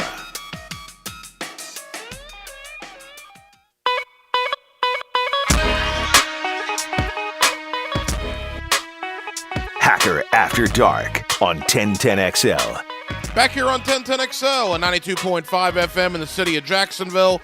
We are glad you are with us. Boy, this is a thrill for me. I'm 38 years old. By the time I started knowing what college football was, I'm one of those spoiled guys that only really remember Spurrier in 1990. That's as far back as I go. And my favorites on that team were the likes of Kirk Kirkpatrick, Brad Culpepper, Huey Richardson, and there were two guys in the backfield that I loved. One was Willie McClendon, and the other is my next guest, Dexter McNabb, one of my favorites from those early 90s Florida teams. He is now a high school principal up in the state of Wisconsin, and Dexter joins us here on 1010XL. Dexter, how are you, my friend? Hey, I'm doing good there, Ryan. Good to be with you this morning. Hey, Dexter, always appreciate the conversation, man. Thank you very much. And, boy, you talk about your time at Florida. I'm always curious when I talk to guys that were a part of Spurrier's first couple of years. Dexter, did you have any idea when Steve Spurrier arrived on campus that he would do to that Florida program what he ended up doing, turning them into a national power? You know what, Ryan? That's a great question. Like I said, we didn't realize what we was getting when we got Coach Spurrier. We just knew that we was getting a guy from Duke who was a Heisman Trophy winner from the Gators, because it all happened so quickly with the termination of the other coaches who recruited a lot of us guys to come to Florida. So, and we knew we would get somebody special because one of the first things he did was that he wanted to rip that turf up, and everybody gave him a standing ovation right there because we was tired of being on that bad turf on Florida field.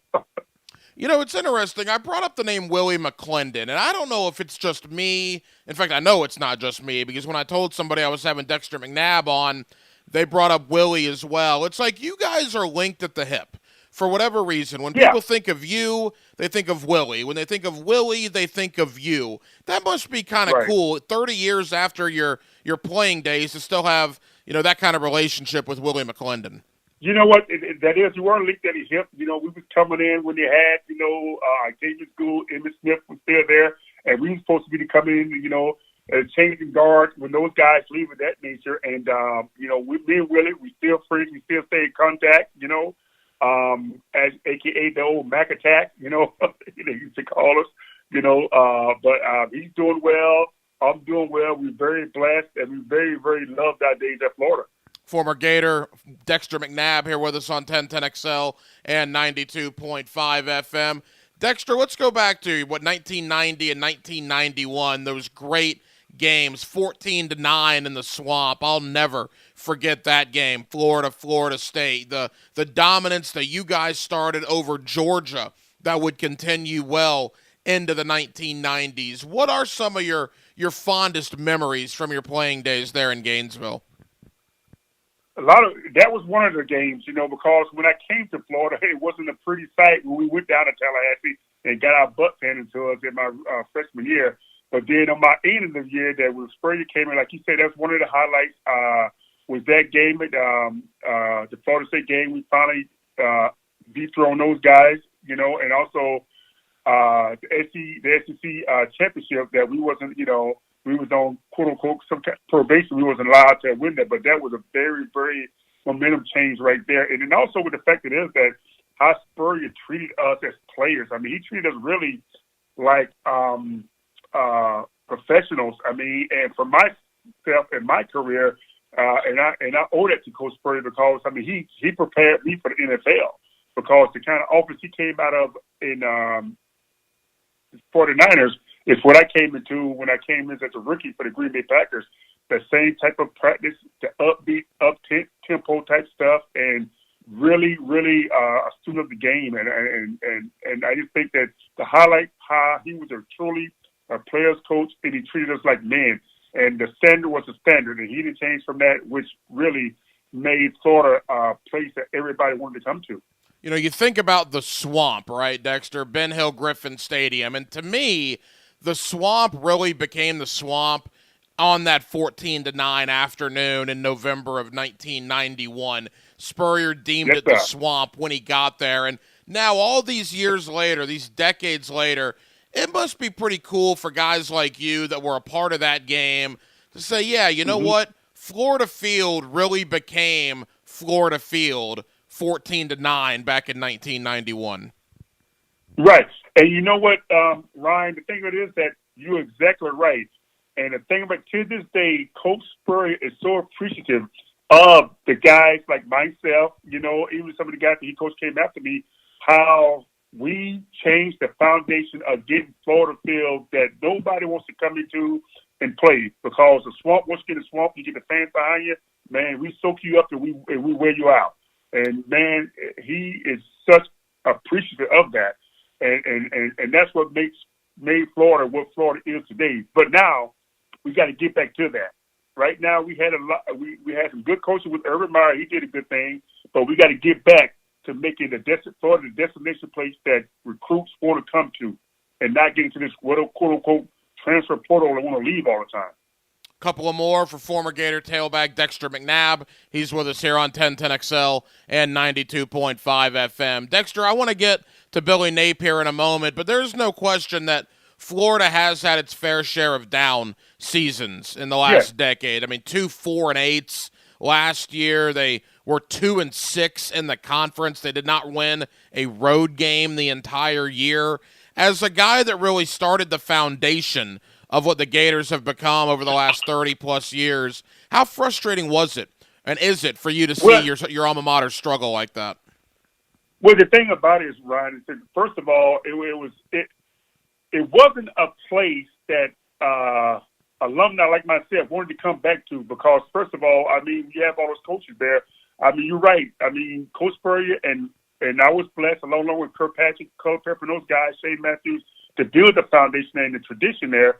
And sometimes some of those coaches, they didn't understand that. And a lot of alumni didn't feel like, we didn't feel welcome to want to come back. And then, like you say, these other coaches coming in, these 4-8, I mean, Florida travels well, and to stick there and get teased by other people who were jealous because they did play at Florida, of those teams going 4-8, things of that nature, and it wasn't a good feeling. But now, for what I'm hearing with Coach Napier, I mean, he's going to, make Florida once again the destination place. He's going to set the standards. He's going to stay the course. He is bringing, like you stated earlier, a great coaching staff with some NFL experience and a whole lot of kid experience and also a whole lot of knowledge of the game experience. And also, too, what now these guys are dealing with, transfer portal.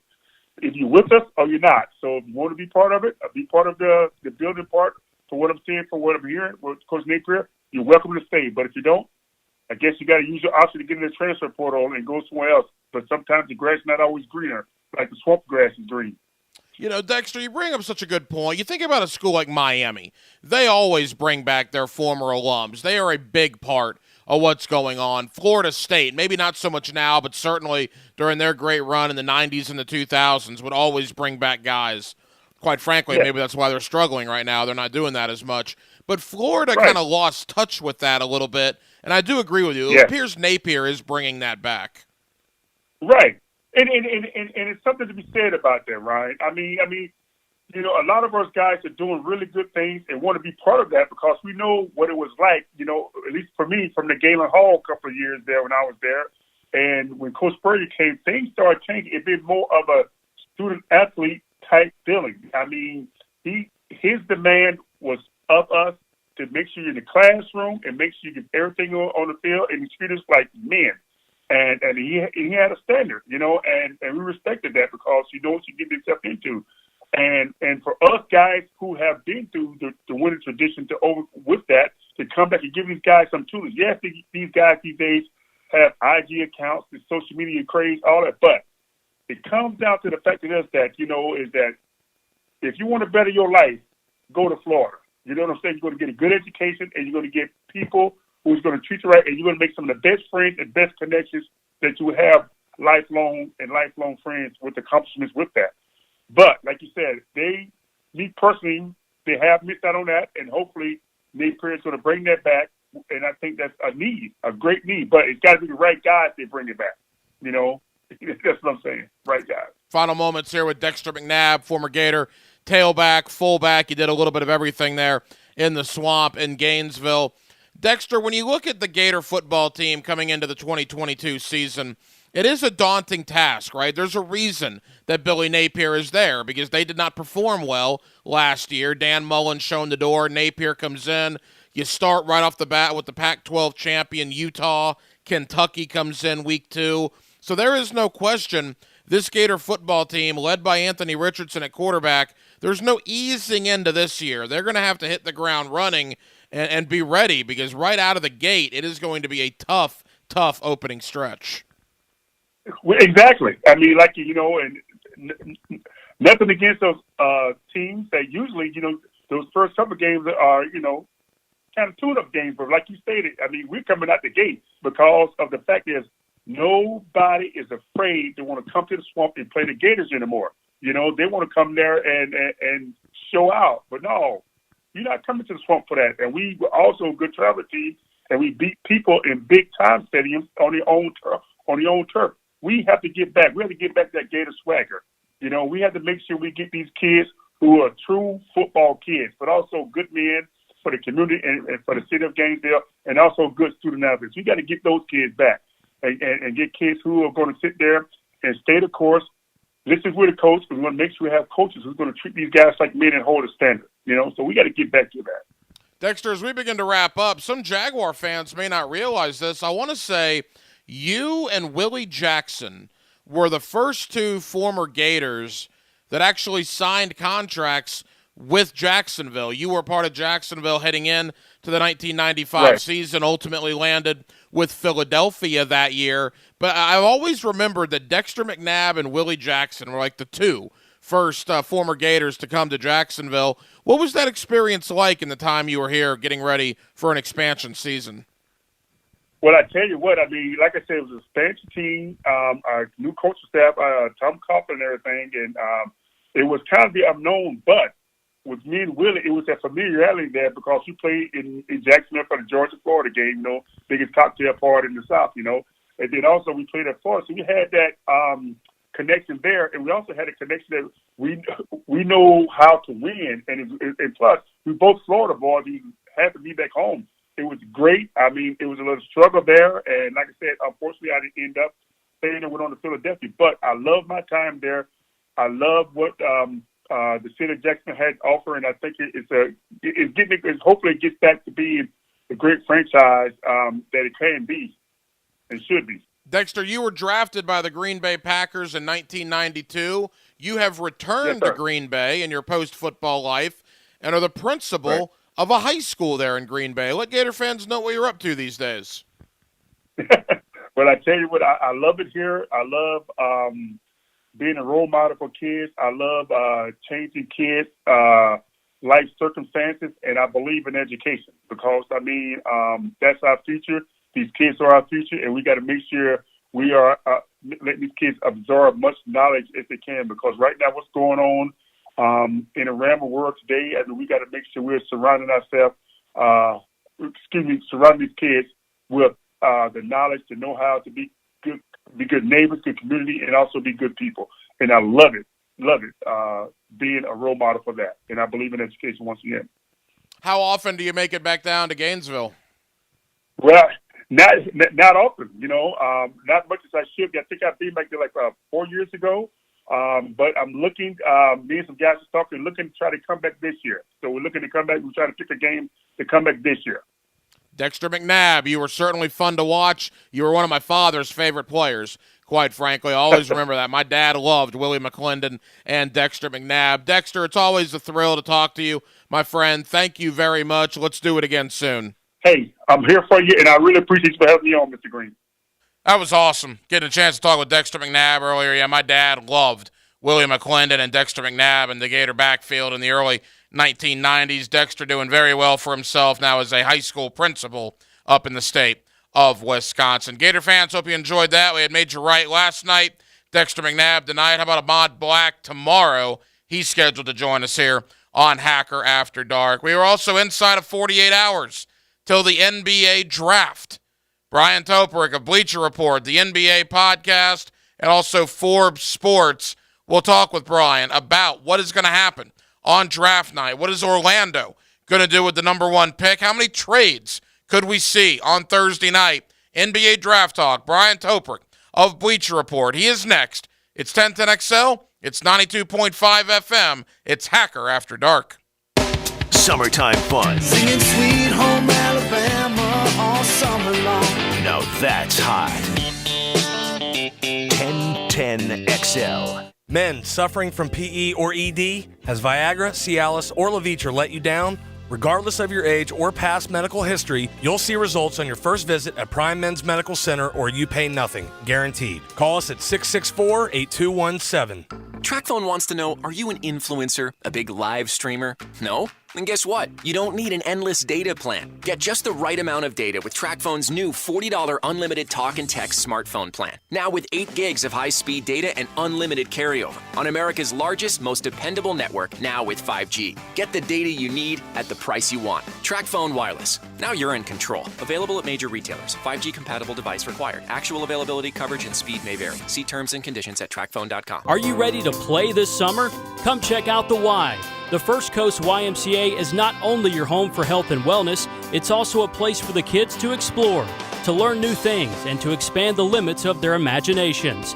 At the Y Summer Camp, every day is a new adventure. Kids can learn about STEM, arts and humanities, athletic sports, and outdoor games. Space is limited, and registration is now open. Visit fcymca.org and search for summer camps. See you at the Y. I want my Woody's barbecue. The kids in Jacksonville have spoken. When I want barbecue chicken, I go to Woody's. This is high-flying Jack O'Brien. And our initiative this summer at Woody's is to feed more kids. And kids eat free on Mondays at Woody's. I get to go to Woody's. The next time you load them up, head for your nearby Woody's. Mondays are kids' days. At Woody's barbecue, it's what we do. Let's eat. Homeowners, hurricane season can be a disaster, but I had Ken Lawler and his team at Fifth Element adjusting to help me get my roof replaced through my property insurance. Ken, how does this work? Well, Jeff, if you have a denied or underpaid claim, an aging roof, or maybe received a non-renewal letter from your insurance carrier, call us. All this is free if we do not recover any money for your insurance claim. Call Fifth Element Adjusting or visit feaclaims.com. If you're happy with the outcome of your claim, Fifth Element Adjusting will not be able to help you. Ken Lawler, DFS number P213199. As a business owner, it can feel like you're carrying the weight of the world on your shoulders. Spot On works with local restaurants to get them set up with the technology needed to stay competitive and made specifically for you. Spot On is a cloud-based point-of-sale system that takes orders and payments, but also addresses labor constraints by increasing efficiencies through handhelds and QR code technology. Call me, Jamie Watson, at 333-4325 or email me at jwatson@spoton.com. I'm here to help. Monahan Jewelers is Jacksonville's source for fine jewelry and certified diamonds for 45 years. Have confidence knowing that you're buying the highest quality diamond at the best price. Monahan's has the inventory of several jewelry stores in one location with unbelievable prices. Diamonds, gemstones, and gold jewelry for every budget. At Monahan Jewelers, expect a huge inventory, great prices, expert jewelry repair, and fantastic service. Visit us at MonahanJewelry.com or call 246-GOLD for Monahan Jewelers in Atlantic Beach. Hey, Royal Pest Services here. Have mercy, the heat and afternoon thunderstorms are here. With that, we get the skeeters, or for the transplants, mosquitoes. At Royal, we offer a monthly, bi-weekly, or one-time mosquito suppression service. The treatment process offers up to a 95% knockdown on all mosquito activity. So let Royal help you enjoy that backyard oasis this summer. Visit RoyalPestServices.com to schedule a free estimate. The 9 after 5 keeps rolling at Southampton. Joe C. inviting you to jump on the tee every Wednesday at the Golf Club of Southampton. Just call 287-PLAY and sign up. We'll give you a little time after work to get there. Always a fun 9-hole game. Chef Gary preparing something nice for afterwards. Prizes and more than anything else, playing golf with buds and having some suds after. It's the 9 after 5 every Wednesday at the Golf Club of Southampton. Call 287-PLAY and get on the tee with Joe C. Wholesale prices, premium service, Tire Outlet. Hey everybody, Mike Dempsey here for Tire Outlet. From June 20th through the 28th, Tire Outlet is giving away 2 sets of 4 jumbo shrimp tickets to the Independence Day fireworks celebration game. Hurry over to Tire Outlet's Facebook or Instagram for a chance to score today. Wholesale prices, premium service, Tire Outlet. Mark Watson with Hardball Creative. This past year has taught us to value the important things: our health, our friends and family, cooking for ourselves, and logo polo shirts. Check them out at hardballcreative.com. Hardball Creative. Hardball does it all. Start your Sunday off with a cup of Joe and some sports medicine intel. This is Joe C. inviting you to join me and Dr. George Bari for Breaking Bones every Sunday morning at 7:30. And if you miss an episode, just look for Breaking Bones wherever you listen to podcasts. This 1010XL 92.5 FM hour is powered by Anajar and Levine Accident Attorneys. Call 904-600-4000. That's 904-600-4000. Now, another interview on the Farah and Farah phone line. Brought to you by the Accident Attorneys at Farah and Farah.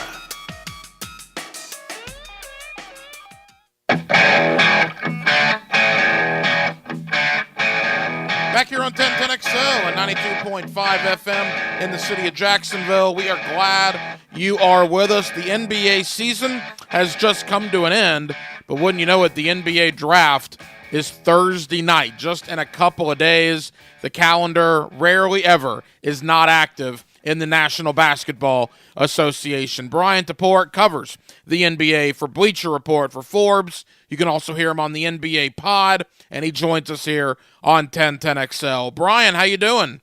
I'm doing well. How are you? Hey, Brian, we're good, man. Thank you for the time. And look, before we turn the page forward, let's take a brief look back. Golden State, their 4th championship in 8 years.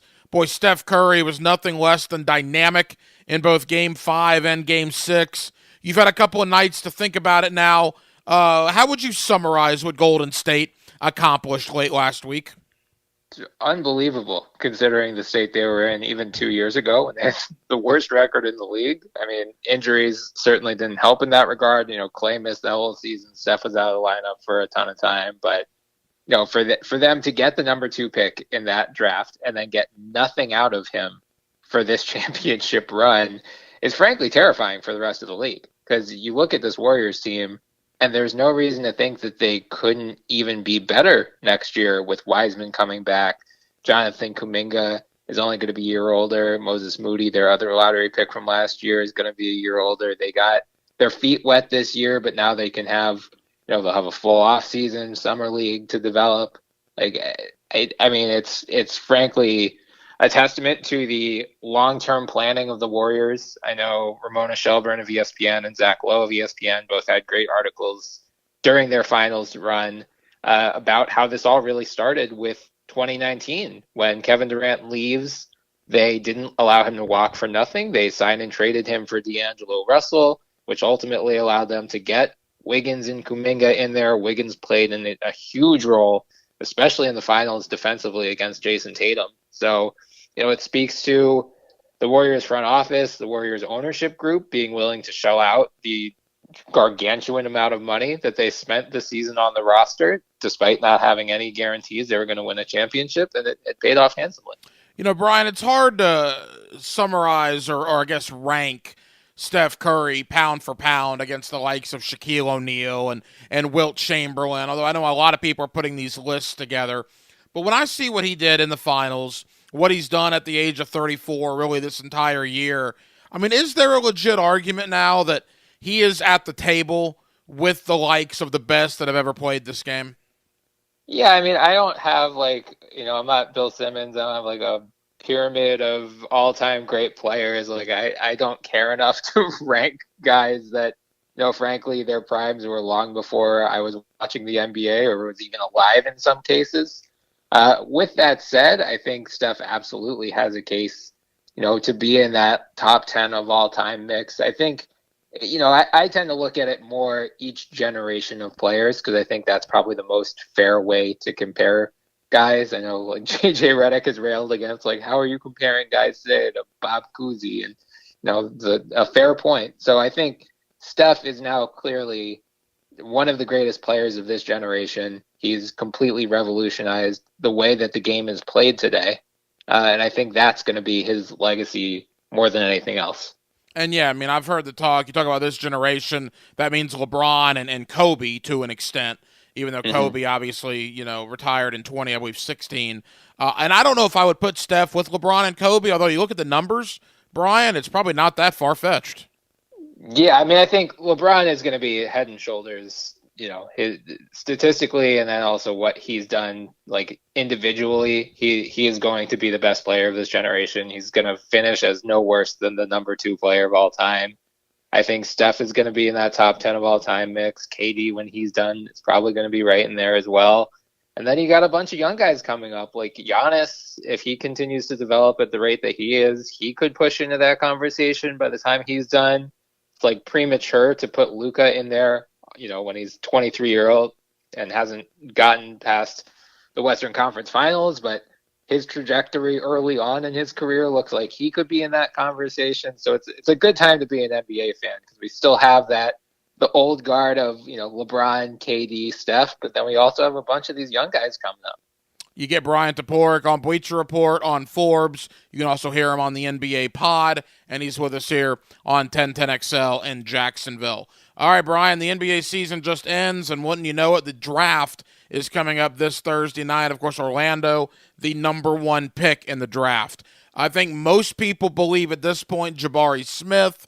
There are still some that say Chet Holmgren is in play. What's your belief? What do you think Orlando will do on Thursday night? Just based on the conversations happening around the NBA, it seems like Jabari Smith is the favorite to go number 1. It wouldn't totally shock me if they go Holmgren or even, we had Jonathan Wasserman of Bleacher Report on our podcast the other day. He has Paolo Banchero as the number 1 prospect on his board. We had Ricky O'Donnell of SB Nation on. The episode will come out on Tuesday, and he has Paolo as the number 1 prospect on his board. So it's really, there is no clear-cut number 1 guy this year. That's not like the Zion draft where it's you are taking Zion, no questions asked.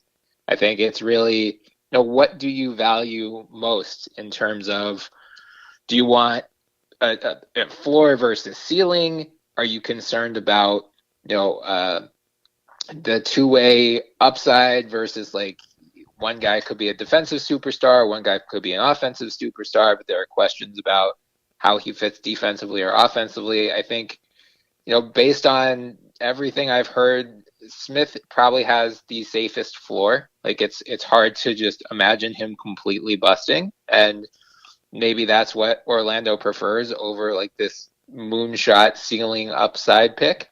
So I think they're probably going to go Smith. And just, the way that Orlando's front office, that used to be in Milwaukee, tends to operate, they tend to love length in particular, toolsy prospects, and Smith fits the bill in that regard. Brian, assuming they go Smith, and admittedly I'm a diehard Magic fan. I have suffered with them for about 25 of their 30-plus years of existence, all right? It's been tough being a Magic fan. But you kind of look at what they're building now, right? They won that Chicago trade last year. Look, I love Vooch, and he might have another good year or two left. But getting Wendell Carter and Franz Wagner, to me, that's a check mark for the Magic. You add that with Cole Anthony, Jalen Suggs. Obviously, Markelle Fultz looked very good coming back from injury at the end of the year.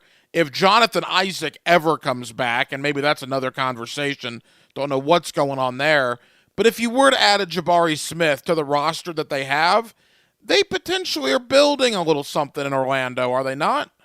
I agree. I mean, I think they have the potential to be this year's version of the Pelicans, where they just kind of come out of nowhere and have a 40, 45 win season next year. Like, I like a lot of their players individually, and now it's just going to be a matter of figuring out who fits in this long-term core, which guys are expendable. Like, I would expect they're probably going to be listening to offers on Terrence Ross leading up to the draft. So can they get another pick for him or another young player for him?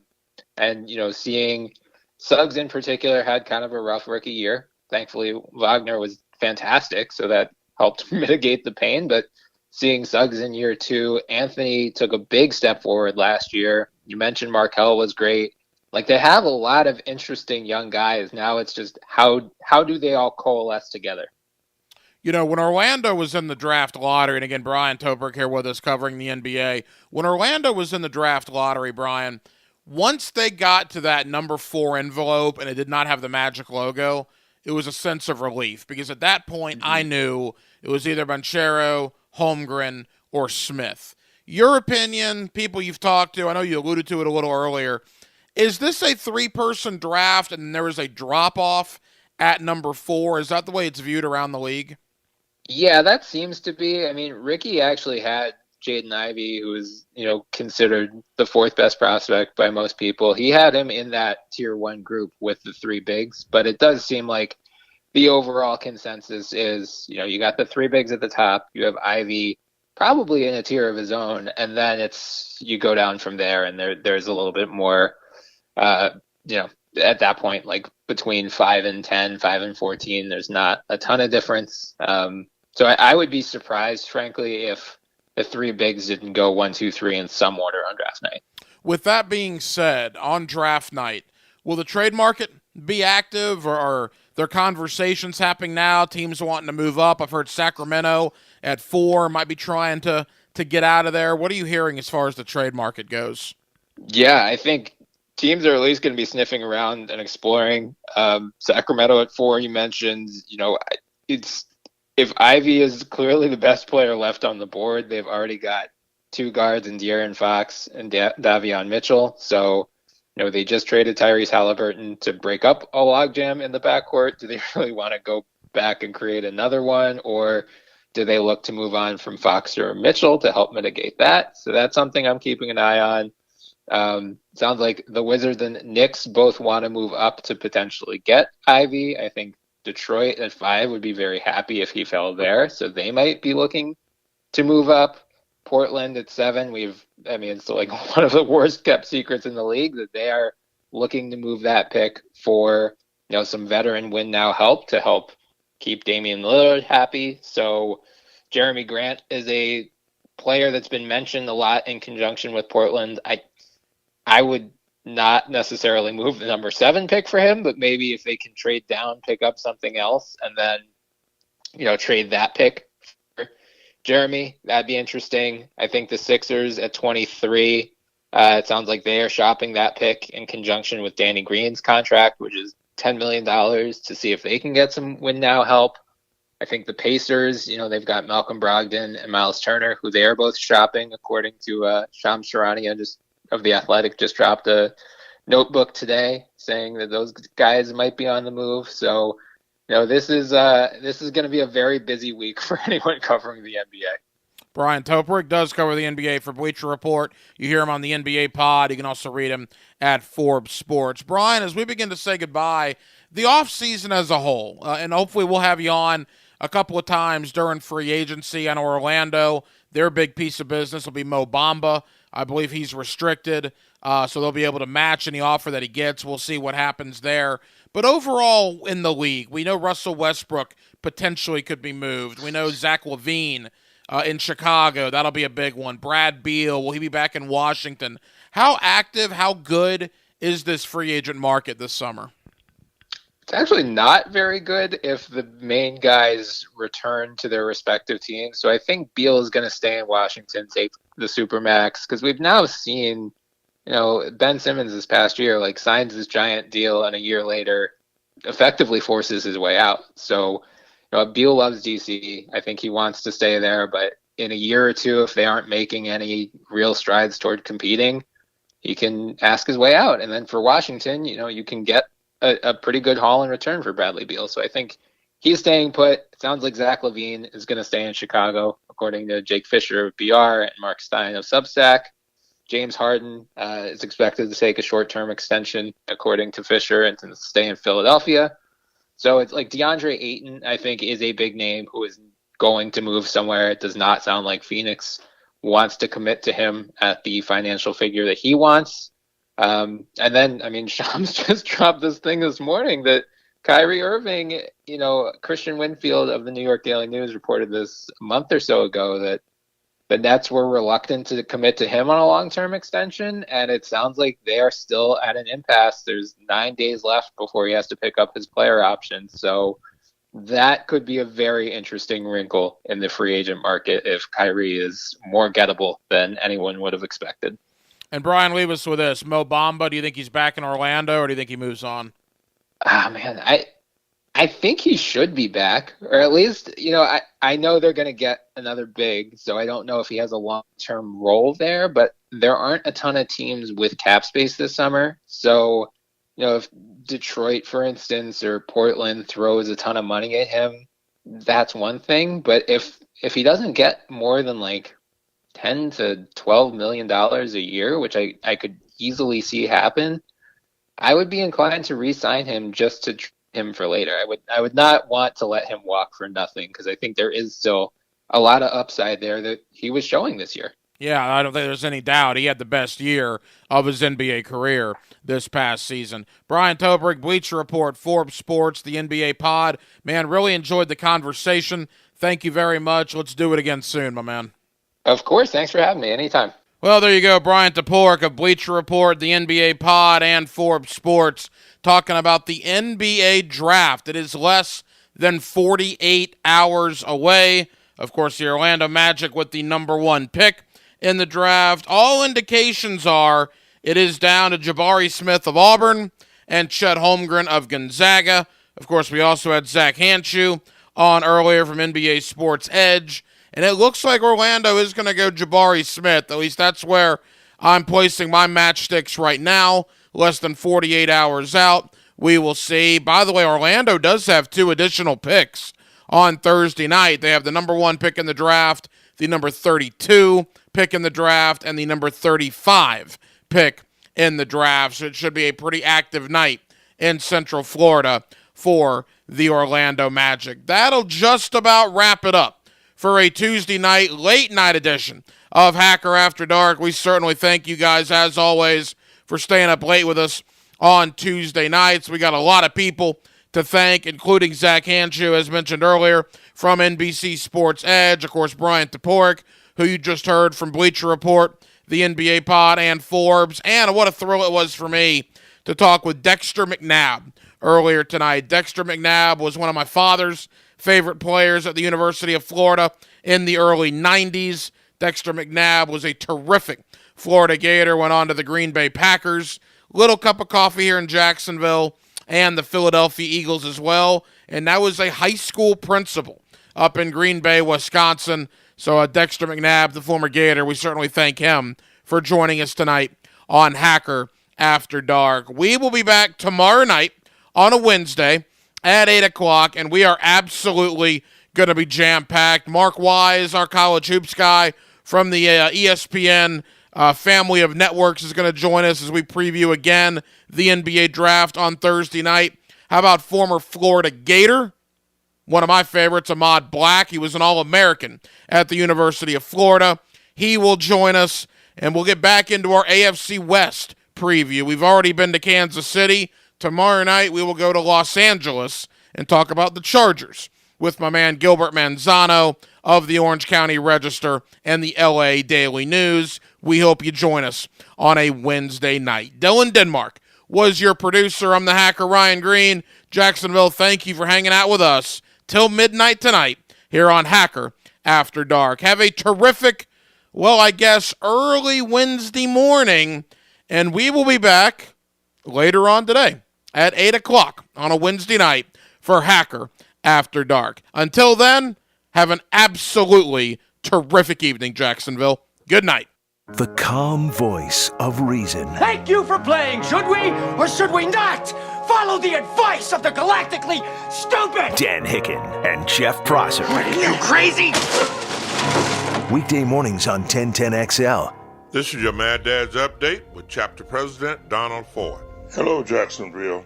We are well off to being the murder capital of Florida per capita population again.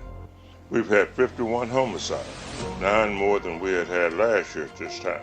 We've had 1,466 assaults. This includes shootings, stabbings, and so on. We had 1,378 last year at this time. These statistics are outrageous, and it does not even say that you are safe to go to a food